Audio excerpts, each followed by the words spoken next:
Estamos aqui de volta com o Richard Domingos falando sobre imposto de renda, pessoa física 2025. Olha, tem muita coisa ainda para falar, mas vamos ser direto aqui, Richard Domingos. Fala para mim, como é que paga menos imposto ou restitui mais? Ainda, um passo a passo de como fazer uma declaração de imposto de renda que você não caia na malha fina.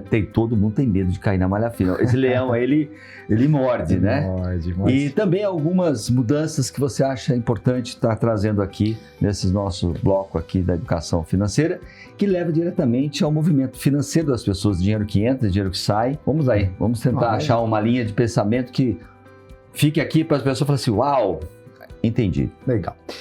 Sem dúvida nenhuma, o brasileiro costuma deixar a declaração para os últimos dias para entregar. Não é porque a declaração é complexa, é porque essa pessoa não se preparou durante o ano, não separou documento. Então, juntar documento é uma tarefa chata para quem não é organizado. Então, aquele contribuinte, aquela pessoa física que durante o ano não guardou os documentos e precisa fazer isso agora, ele começa a procrastinar essa tarefa, porque ele tem que parar, tem que abrir arquivo, tem que buscar extrato bancário, informes bancários, tem que às vezes entrar nos sites das empresas onde participa para pegar os informes, né? Tem que localizar comprovante de pagamento. Então, a parte mais chata do negócio é separar a documentação. E como começar a fazer? Acho que o primeiro passo é você tendo a declaração do ano anterior, né? E monta um checklist, né? Olha qual foi sua última fonte de renda, onde você trabalhou por último. Dali você fala, eu trabalhei na empresa A, só que eu saí e entrei na outra. Então, essa outra eu vou precisar do informe. Eu tinha essas contas bancárias, vou precisar dos informes dessas contas bancárias. Abri mais uma, então vou ter mais esse informe bancário, né? Comprei um veículo, vendi esse veículo, tem que ter a documentação dessa compra, dessa venda. Entrei num financiamento de um imóvel ou comprei um imóvel à vista, né? Vou precisar dessa documentação, desse pagamento, que comprovam essa nova aquisição. As minhas despesas com instrução, né? Despesas com escola, pré-escola, faculdade, pós-graduação, então, minhas e dos meus dependentes, né? Um ponto muito importante essa questão dependente, depois eu quero falar um pouco sobre isso. Os meus outros rendimentos além da empresa, eu tenho um imóvel de aluguel, ou eu tenho uma aposentadoria, ou o meu pai é meu dependente na minha declaração. Eu estou alugando imóvel aí agora, os aplicativos aí, você aluga. Os aplicativos da Airbnb, né? E outros aplicativos. Isso também tem que oferecer também. Tem que ser oferecida a tributação. Muita gente não vai oferecer. Muita gente acaba esquecendo isso e pode ser pego numa malha fina lá pela Receita Federal, né? Até porque essas empresas declaram. Sim. Até o informe de rendimento. Sim, e esse é o ponto, né? Então, juntar todos os documentos é o primeiro passo. Como? Partindo da declaração anterior, monte um checklist. O contribuinte hoje ele tem uma possibilidade de iniciar sua declaração com uma declaração chamada pré-preenchida, né? Ele tem o certificado digital do GovBR, a conta digital do GovBR, prata ou ouro. Ele consegue iniciar a declaração de imposto de renda dele. O que é prata e que é ouro? São níveis de segurança. Tá. Somente esses dois níveis de segurança que permitem que o contribuinte acesse a base de dados da Receita Federal, baixe a declaração pré-preenchida. Prata ou ouro é o governo. É o sistema do governo federal, né? Que é o sistema de segurança deles. Bom, iniciando a declaração com a declaração pré-preenchida, o contribuinte ele vai ter à sua disposição todas as informações que a Receita Federal recebeu desse contribuinte. Então, imagine que você trabalhou como empregado em determinada empresa, essa empresa fez uma declaração para a Receita, logo na sua declaração pré-preenchida vai estar lá a informação de quanto essa empresa declarou que te pagou no ano anterior, assim como as despesas médicas, assim como as despesas de previdência privada, assim como os rendimentos de aluguéis, se você teve, por exemplo, a intermediação de uma imobiliária, se você comprou algum imóvel e passou pelo cartório, o cartório também declara essa informação. Ou seja, a declaração pré-preenchida ela é uma forma de você se orientar, né? Se você ter algumas informações que você precisa conferir, mas você não vai precisar redigitar, você vai precisar corrigir, incluir coisas, novas informações, às vezes excluir informações que a declaração pode estar errada, não pode confiar na declaração pré-preenchida, ela funciona como um direcionador. Então, inicie a declaração, toca a documentação em minhas mãos, preencho a declaração, não se preocupe em qual formulário você vai entregar para a Receita Federal. Por quê? Existem dois tipos de formulário. O formulário completo que ele vai permitir deduções legais, todas as deduções, despesas com saúde, despesas com previdência oficial, previdência privada, despesa com instrução, tudo isso tem um abatimento do imposto que aumenta a restituição ou diminui o imposto a pagar. Então não se preocupe com isso ainda. O próprio programa da Receita Federal, à medida que você vai preenchendo a declaração de imposto de renda, ele já vai sinalizando qual formulário é melhor. Então, não se preocupe com isso. A dica aqui é preencher a declaração como se fosse se entregar pelo formulário completo. Lança tudo que é despesa que você tiver, dedutível, obviamente, é que você tenha comprovante, vai alimentando o sistema da Receita Federal. Faça uma análise de caixa da sua declaração, né? Ou seja, meus rendimentos são suficientes para justificar o meu aumento patrimonial. Isso é uma coisa muito importante, muita gente acaba não vendo isso. Às vezes a pessoa recebeu no ano, sei lá, 50 mil reais entre salário e rendimento e comprou uma casa de 200. Como que você pode ter comprado uma casa de 200? Ah, mas porque eu não paguei a casa é 200 mil, mas eu comprei financiado. Eu paguei só nesse ano 30 mil. Ah, então você não vai lançar 200 mil, você vai lançar o que você pagou, você vai lançar os 30 mil. Então, quando você faz essa análise de caixa da declaração de imposto de renda, você vai entender de onde veio o dinheiro para onde foi. Você tem que fazer essa análise de caixa você mesmo. O programa da Receita não faz isso, ele não critica, não dá alerta, não dá nada. Então isso aí você pode estar entregando uma declaração de imposto de renda errado e essa declaração amanhã, esse desencaixe de informação... Você está confessando. Você está confessando. A Receita pode vir cobrar sobre essa evolução patrimonial através de um procedimento de fiscalização que você vai ter todo direito à ampla defesa, enfim, né? Mas é uma encheção de saco, né? Cá entre nós. Você fazer entregar uma declaração errada para depois você ter que abrir um processo administrativo para provar que você fez certo ou fez uma declaração errada e precisa ser corrigida. Então, o ideal é preencher a declaração do imposto de renda, fez essa análise de caixa, o programa naturalmente vai dizer qual que é o melhor formulário, se é completo ou se é simplificado. Mas se é conjunto também, às vezes tem o provedor ali, né? Muito bem lembrado, né? Que eu falei dos dependentes. Muito importante, muita gente inclui em sua declaração dependentes, filhos, netos, bisnetos, pais, Os pets avós. não pode? Não. Ainda não? Ainda não. Então, livro de pet. Muita gente... Mas tem gente gastando mais com pet do que com filho. Eu não posso colocar meu filho é um cachorro. Não pode. Ainda não pode. Mas Existe projeto de lei querendo incluir... Eu acho que sim. Querendo incluir despesas... Eu não dou mais 5 anos para isso acontecer. Ninguém quer ter filho humano agora, só quer ter filho pet. É provável. Mas essa inclusão de dependente tem que tomar um cuidado especial. Porque...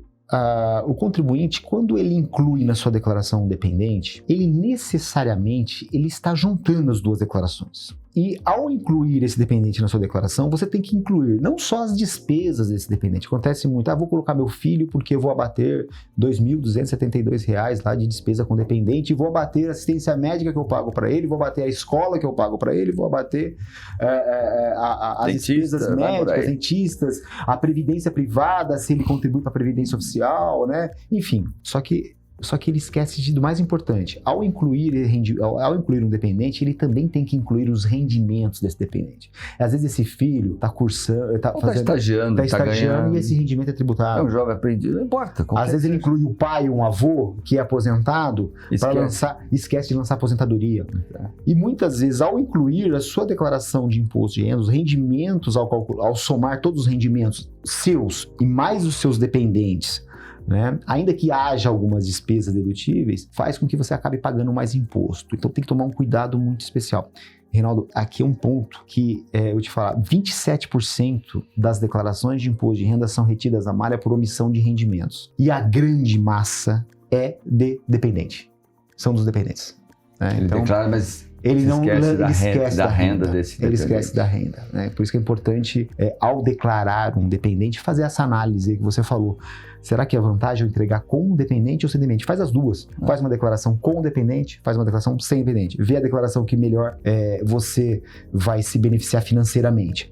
Mas, Richard, ele foi dependente no ano passado na minha declaração. Eu posso tirar ele esse ano que vem ele voltar? Pode. Ele pode ser dependente meu esse ano, da minha esposa o ano que vem? Pode, bem flexível, né? Desde que esse dependente se encaixe nas regras permitidas de dependência da Receita Federal. Por fim, né? Ao fazer a declaração de imposto de renda, antes de entregar, faça uma análise, faça uma análise para ver se você lançou tudo direitinho, faça análise de caixa e entregue a sua declaração. Acabou a Via Crucis? Não acabou. Né? Você entregou a sua declaração de imposto de renda. Dia seguinte, acompanhe no site da Receita, nos aplicativos da Receita, o processamento da declaração. Porque pode ser que você tenha deixado de informar alguma coisa que a sua declaração tenha ficado retida em malha. Né? É o fim do mundo? Não. Né? Se você correr antes que a Receita Federal, a Receita Federal vai te avisar, olha, sua declaração está na malha, porque essa despesa que você lançou não pode ser lançada, né? Ou essa receita, você não lançou. Isso logo quando ele faz o envio. Geralmente, a partir do dia seguinte, você já tem o processamento da declaração. E aí ela fala se você já está na fila da restituição do imposto de renda, se você passou pela malha. O que é malha, né? O que é malha? Malha leão? Malha é como se fosse um sistema de cruzamento. Malha fiscal são linhas de conexões de sistemas dentro da Receita Federal que se transformam em malha. Ele cruza informações que você declarou para a Receita e a Receita recebeu de outras fontes. Essa é uma pergunta mágica. O governo federal, a Receita Federal, sabe da minha movimentação pelos bancos? Sabe. Essa é uma pergunta que é do milhão, né? Porque tem muita gente falando assim, não, eu não vou declarar não, mas tá na conta corrente dela lá, aplicações e tal, e não, eu vou esconder. Como ele não consegue esconder hoje? Inclusive houve um negócio do Pix aí, esse problema do Pix que houve no começo desse ano, que fez com que a Receita revogasse uma instrução normativa, falando que o mercado intitulou que a Receita ia tributar Pix. Nada disso. Né? Existe uma obrigação acessória que os bancos, as instituições financeiras são obrigadas, chamada e-financeira. Essa obrigação existe desde 2003. Desde 2003, os bancos remetem uma informação para a Receita com seus saldos bancários, com aquilo que você entrou de dinheiro, aquilo que você movimentou entre suas contas, aquilo que saiu de dinheiro da sua conta. Então, aquilo que você pagou de previdência social, previdência privada para o banco. Então, ele tem toda uma informação. Obviamente, em 2003 não existia a Pix, né? E quando você pega a instrução normativa da Receita atual e anterior, a Receita recebe as informações do Pix porque é uma entrada de dinheiro. Não está lá escrito Pix, mas ele recebe. Então a Receita já tem essa informação, né? O que a Receita, na verdade, queria com essa instrução normativa que deu origem a esse rebuliço do Pix é captar uma parte das empresas que fazem arranjo de pagamento, que não são caracterizadas como instituições financeiras, logo não estão vinculadas a encaminhar a e-financeira, né? São, por exemplo, a PicPay, essas empresas que não são bancos, mas fazem arranjos de pagamento. A Receita queria, com essa instrução normativa, pegar esse tipo de empresa, porque esse tipo de empresa, ele movimenta milhares de reais de pessoas físicas e jurídicas, e a Receita não tem informação desse público. Não era o Pix que ela queria abranger esse tipo de empresa. Por isso que, quando você me pergunta, a Receita tem as informações? Tem, desde 2003. Mas e por que eu nunca tive problema? Porque a Receita, no nível de exigência da Receita, tem gente mais importante para te fiscalizar do que você ainda. Mas tecnologicamente, isso vem estreitando-se, né? Sim. A tecnologia está trazendo um afunilamento aí de informações que aquele que também não era tão interessante como tributos impostos para o governo, mas ele vai passar a ser também, né? E com o advento da inteligência artificial a serviço do ser humano, né? A serviço do fisco, inclusive, né? Porque a inteligência artificial não serve só para a gente, serve para todo mundo. Eu acredito que nos próximos anos a Receita Federal terá um aparato, e hoje a Receita Federal do Brasil é uma das melhores receitas do mundo, do planeta. Nossos sistemas de processamento de dados é um dos melhores do mundo, né? A forma de cruzamento de informação, nosso sistema financeiro é um dos mais consolidados do mundo. E a Receita não é diferente. Eu acredito que tudo aquilo que a gente está fazendo hoje só vai decair daqui a 5 anos, 5, 6 anos. Então, eu posso não ter tido problema no passado porque a Receita não teve ou os órgãos públicos não tiveram como me fiscalizar. Mas não quer dizer que eu estou fazendo hoje, eu tenho ainda 5 anos para ser fiscalizado. E muita água vai rolar embaixo dessa ponte. Muita tecnologia vai existir de forma tal que vai fazer com que contribuintes hoje que estão, entre aspas, omitindo informação para a Receita Federal, eles serem chamados no futuro para prestar conta desses rendimentos que não fizeram ainda no exercício corrente que nós estamos agora. Via de regra, então, nós temos hoje, você vê o passo a passo aí, então a pessoa vai, declarou, no dia seguinte dá uma olhada nos próximos dias para ver se ela não está lá parada por algum problema de consistência de informação, e depois disso ela tem que aguardar os 5 anos, ela pode vir a restituir, ela pode estar fazendo pagamento. A correção dessa restituição é pela Selic? É pela Selic. E também o pagamento Selic tem mais juros? Selic, 1% de juros no mês, mais a Selic acumulada de maio até a data do pagamento. Pagar à vista ou... Você pode parcelar. Qual melhor hoje? Você faria o quê? Depende. Para quem está precisando de dinheiro, rápido, instantâneo, né? Tá com a conta negativa, eu acho que tá muito mais barato você antecipar esse dinheiro aí, entregar a declaração antes para receber a restituição antes e pagar essa dívida, do que aquela pessoa que tá aplicando dinheiro e não precisa do dinheiro. Então, quanto mais longe eu entregar a declaração, mais longe eu vou receber a restituição. Obviamente, eu vou carregar um valor de Selic maior. Selic a patamares de 14,25% e não tem tributação sobre essa correção, vai render melhor que uma obrigação financeira. Sensacional. A grande novidade desse ano em questões de imposto de renda que pode falar aqui para a gente fechar o nosso quadro aqui? Eu diria que são 2 grandes novidades. A primeira, não tão grande, mas só para não passar batido, que foi a declaração da atualização de bens que o governo permitiu fazer no ano passado, até o mês de dezembro. Você pagava uma alíquota, um percentual de imposto e atualizava os bens imóveis, tanto no Brasil quanto no exterior. Poucas as pessoas aderiram a isso porque financeiramente não fazia sentido. Nós mesmos fizemos uma série de estudos, em 99,9% não fazia sentido. Você antecipava o imposto, né? Você tinha que ficar com o bem por tanto tempo que os juros, se você fosse considerar os juros da aplicação financeira do imposto que antecipou, é mais barato você pagar um imposto na frente se você vender do que o ganho que você teria tributariamente. Perfeito. Então, esse é um ponto que veio na declaração. Mas a grande joia da coroa foi a inclusão dos rendimentos auferidos no exterior, de rendimento de aplicações financeiras e também de lucros e dividendos obtidos do exterior.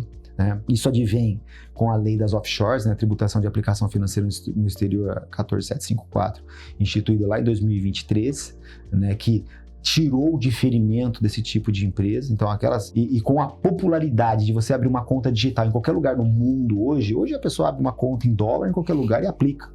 Sobre essa aplicação que ela está fazendo em dólar, em euros, seja qual for a moeda, e ela teve um rendimento no exterior, ela tem que oferecer a tributação aqui e pagar 15% de imposto de renda aqui no Brasil. Então, é muito importante que esse tipo de contribuinte que teve rendimentos de distribuição de lucros auferidos no exterior, seja por meio de offshore trusts, consideradas ou não entidade controlada no exterior. Você recebeu dinheiro lá fora, ainda que não tenha trazido para o Brasil, mas você recebeu... Ele está lá fora, mas eu tenho que tributar aqui. Para a entidade controlada, não precisa nem tirar o dinheiro da empresa. Quantos por cento? 15%.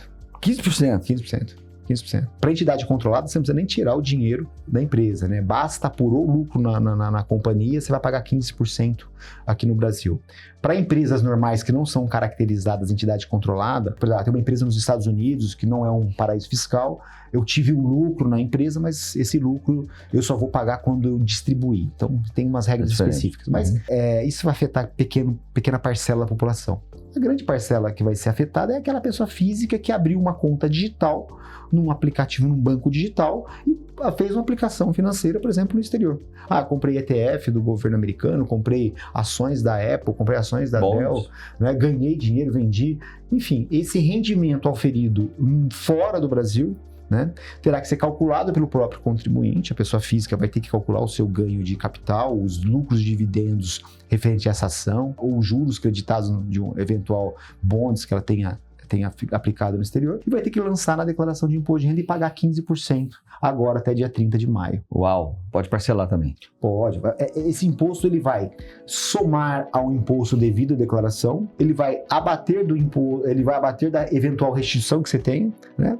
E esse saldo poderá ser parcelado, havendo imposto, em até 8 parcelas, desde que cada parcela não seja inferior a R$50. Caramba, hein? Quanta informação, quantas novidades, né? E Richard Domingos, eu quero aqui agradecer, né, em nome da nossa comunidade aqui de educação do comportamento financeiro. A gente sabe o quanto é importante e valiosa essas informações. Quer dizer que então imposto de renda é algo sério, é algo que tem que ser cuidado. Acho que são mais de 46 milhões que a Receita espera esse ano. Acho que é mais ou menos isso, né? E você pode estar inserido entre esses 46 milhões ou ainda nem sabe que poderia estar. Talvez é importante que você veja o seu rendimento, como o Richard já orientou, mas acima de tudo busque por uma ajuda profissional. E aqui está a Confirp Contabilidade. Richard Domingos, fala da Confirp para fecharmos aqui e dar um tchau aqui para voltar. Eu gostaria muito que um dia desses a gente voltasse a falar sobre um tema chamado offshore, que eu acho que nós temos um público muito interessante que gostaria de saber